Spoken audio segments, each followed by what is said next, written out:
And today I'm modelling the cat. The hat of creativity. The hat of creativity. And today I'm modelling the cat. And today I'm modelling the cat. Hat of creativity. Oh, mother. Bollocks. Okay. Today I'm modelling the cat.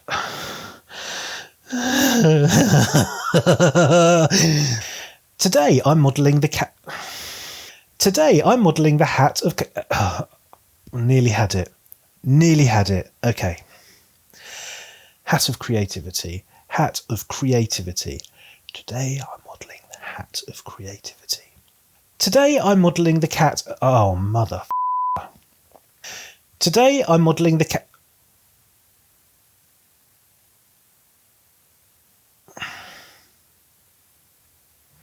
I'm going to cry.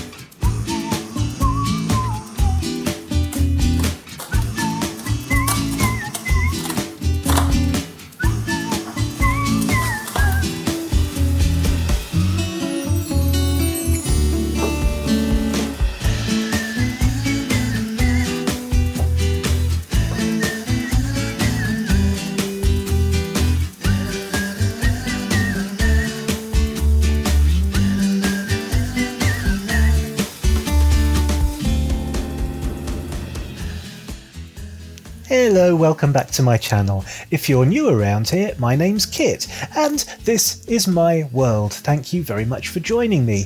In this episode, I'll be doing the Miss Marple book tag, originally by James Holder. I'll leave a link in the description. And today, I'm modelling the hat of creativity. So, without further ado, let's get cracking. Question number 1. The Murder at the Vicarage, a book about or set in a small town or village. Well, all the Miss Marple books take place in a small town or village, but I suppose it's probably cheating to say that because this is a Miss Marple tag. I've just understood. I see, it's inspired by Miss Marple. I should have probably thought this through.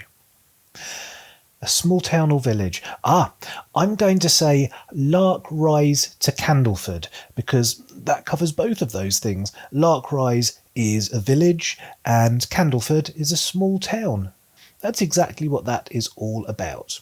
Larrabeiti to Candleford. The Body in the Library. A book with a pivotal scene set in a library.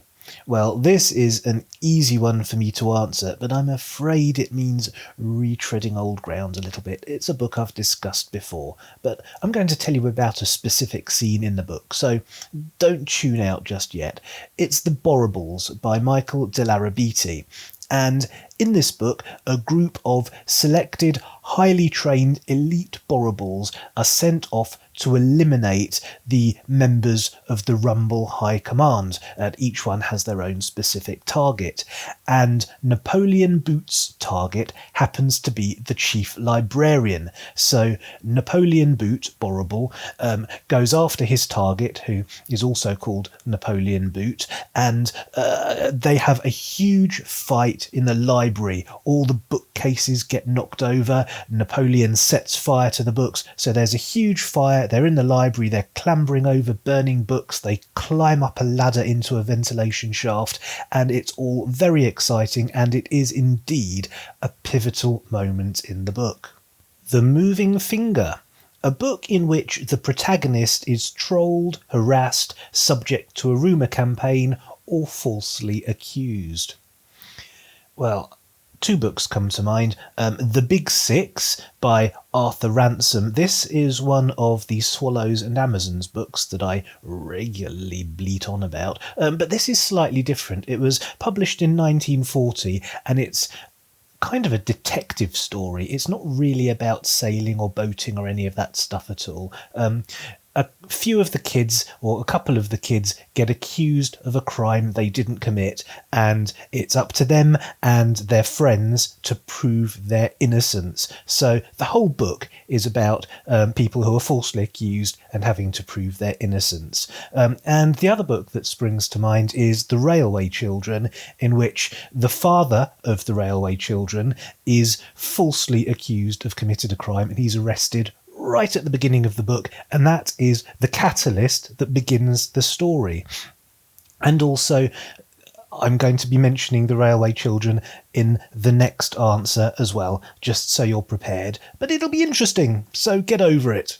A Murder is Announced, a book in which there is a sympathetic depiction of a Marxist or equivalent. Well, again, I'm going to dip into The Railway Children because it conveniently provides us with a Russian dissident who has been hounded out of his country. I think he may be an escaped prisoner. I'm not sure about that, but he's definitely a Russian dissident who ends up somehow on our gentle shores and is rescued by the railway children. His name is Mr. Shapansky, and he's a famous writer, a famous author who has written a book that the Russian authorities don't take very kindly to. So very much a Marxist or equivalent, I would say. They Do It With Mirrors, a book in which performance plays a major role. The Swish of the Curtain by Pamela Brown. Pamela Brown wrote this book when she was only 14 years old, and it's a legitimate classic. It's quite obscure nowadays, but in the 14th century, when I was growing up, it was quite common for children who were what was known then as stage struck to read and fall in love with this book, because that's exactly what it's about. It's about stage struck children, specifically a group of 7 children, I think, who discover an abandoned chapel and decide to convert it into a theatre, and they set up their own theatre company and put on plays. So the whole book is all about performance, and it's a classic. It's wonderful, and it was written by a 14-year-old, which is also very impressive. A Pocket Full of Rye, a book based upon or inspired by a nursery rhyme, fairy tale, myth, or other work of fiction. Well, I don't know whether it's cheating to dip back into the Agatha Christie canon, because this is kind of inspired by Christie, but all of her books, basically, well, not all of them, but thousands of her books are certainly titled with titles that are inspired by nursery rhymes and such things. But one of her books that springs to mind that is kind of entirely based on a nursery rhyme is And Then There Were None, which was formerly published under a different title. But in And Then There Were None, there is a nursery rhyme that figures throughout the story, and it's one of those ever-decreasing number sort of nursery rhymes. It starts off with 10 and then 9 and then 8. You get the idea. 7 comes next, then 6. Anyway, I digress. 5 comes after that. Stop.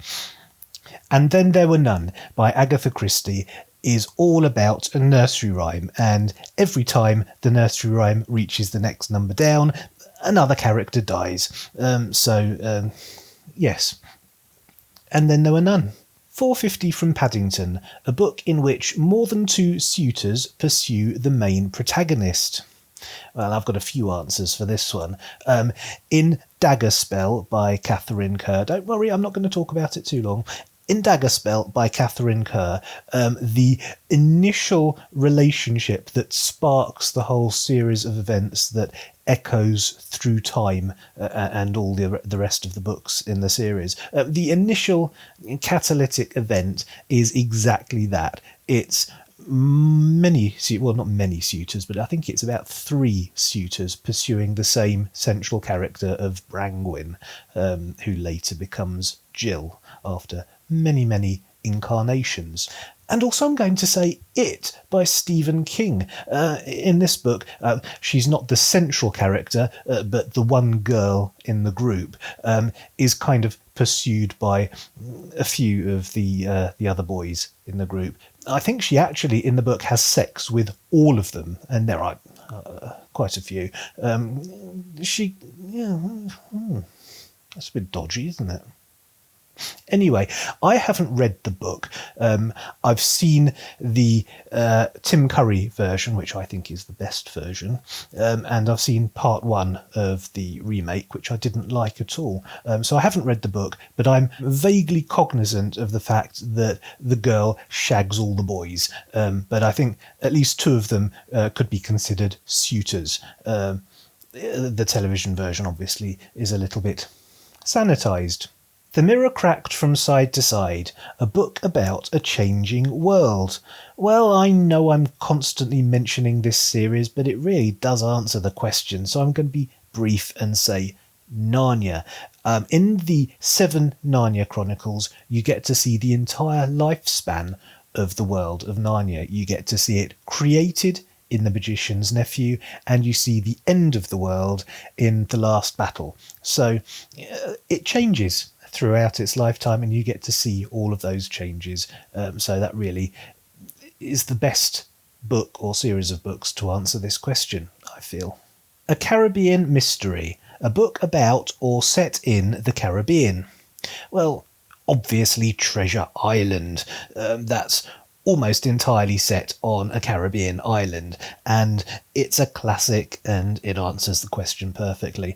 But I'm going to also mention something more obscure that you may not have heard of, which is Peter Duck by Arthur Ransom. It's, again, one of the Swallows and Amazons series. I think it's number 3 in the series. And it's metafictional, I think that's a word. It's one of those things where it doesn't really happen. It didn't really happen. They made it up. It was an imaginary flight of fancy. And for that reason, I hate it. And for many other reasons as well. It's one of my least favourite of the Arthur Ransom books. I want to read about adventures that actually happened within the fictional world. I don't want to read about adventures that didn't happen to fictional characters. That just makes no sense. It drives me crazy. It's a waste of time. But anyway, Peter Duck, again, is set entirely in the Caribbean, or in the Caribbees, as I think it's described on the cover of the book. Rather problematically, perhaps. At Bertram's Hotel, a book about artifice.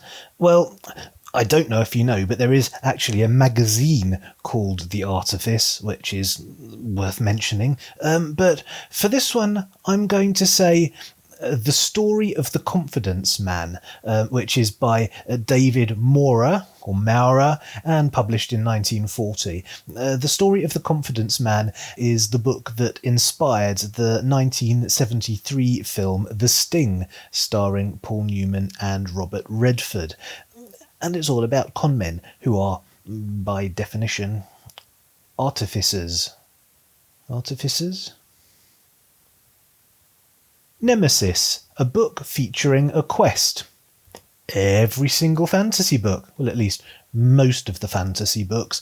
I'm going to say Lord of the Rings. Obviously, that is a quest with an object to take that object to a place, and at that place, destroy the object.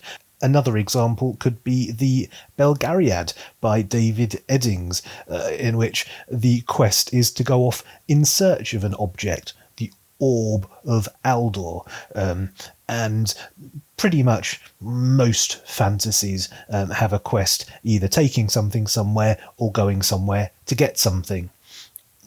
It's a thing. Sleeping Murder, a book in which the past haunts the present. Well, again, I'm going to have to dip back into Kerr. You'll excuse the rather unfortunate imagery.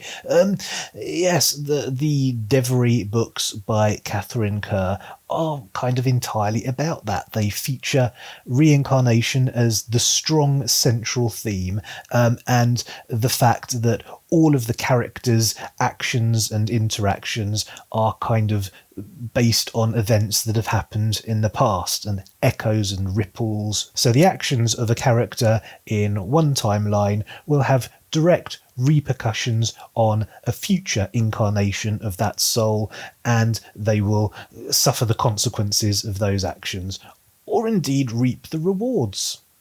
Also, I'm going to say Holding by Graham Norton. It's kind of a detective novel. This is one that I read fairly recently, specifically for the purposes of booktubery, and I didn't like it very much. I started off liking it and then I kind of got bored.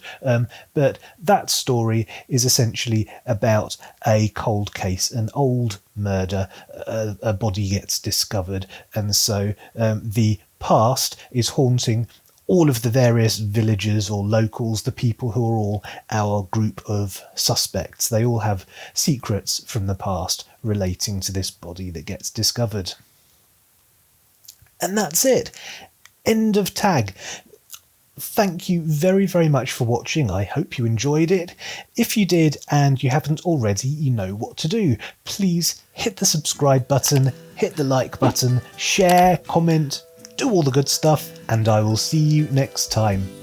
See you later.